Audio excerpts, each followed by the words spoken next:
as far west as Marrawar. Now opening for our first day of transmission on this Saturday, May 26, 1962. The viewing lineup commences in a few moments with the Mickey Mouse Club. This will be followed at 6:45 by the latest news from the TNT9 newsroom, read by Bruce Farrow. At 7 o'clock, Graham Smith introduces the Governor of Tasmania, Lord Rowallan, to perform the official opening of TNT9. Our 7:30 programme is The Flintstones, an animated comedy about a Stone Age family. At 8 o'clock, it's Variety with the BP Super Show, featuring the Moscow State Variety Theatre. Jazz musician Dave Brubeck performs in a half-hour concert at 9 o'clock, followed at 9:30 by our Saturday night movie, Two Guys from Milwaukee. Things have certainly come a long way since that late autumn day in 1962, when an audience that would be difficult to estimate witnessed the first full evening of television transmission on TNT Channel 9.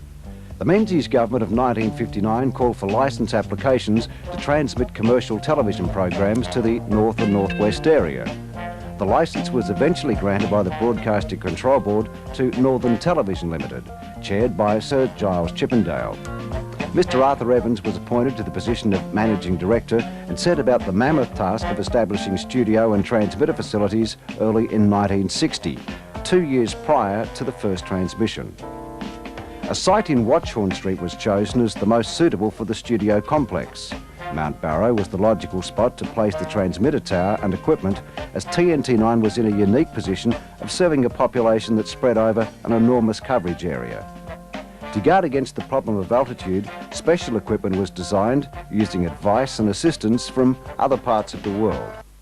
One of the major things I remember is crawling around the top of Mount Barrow, and we were looking for sites. It's a very difficult place to find a site in northern Tasmania. Well, Jim, when I first arrived here, I remember entering the door into what is now the master control room, which was then an outside door, and there was rain dripping down the passageway and a whole lot of builders' paraphernalia kicking around the outside door. That door is now well internal to the building, and that was the stage on which we started to install the plant.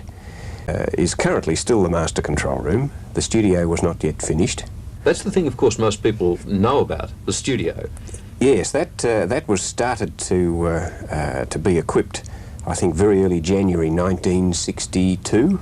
I think that'd be right. We about 5 months before we came on air, and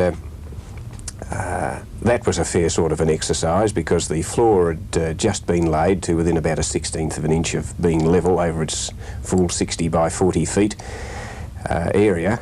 The lighting grid was part of the actual roof structure in effect, and that was a fairly limited facility, and it's only just in recent years, quite frankly, that we've made any significant changes in that area. I came up here with Mr. Evans, who was manager at that time, Yeah.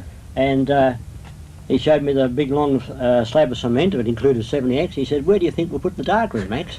Well, you can imagine what I could try to think or what to say. Wouldn't have a clue. The opening date of Saturday, May 26, draws closer. Numerous problems have occurred and been overcome preparing for the first transmission. Retailers in northern Tasmania experience record sales of television receivers, to the extent where supplies run short. A report in the Launceston Examiner of May 26, 1962 stated that distributors of TV sets had been placed in an embarrassing situation. The opening of TNT9 has created an unprecedented demand for sets.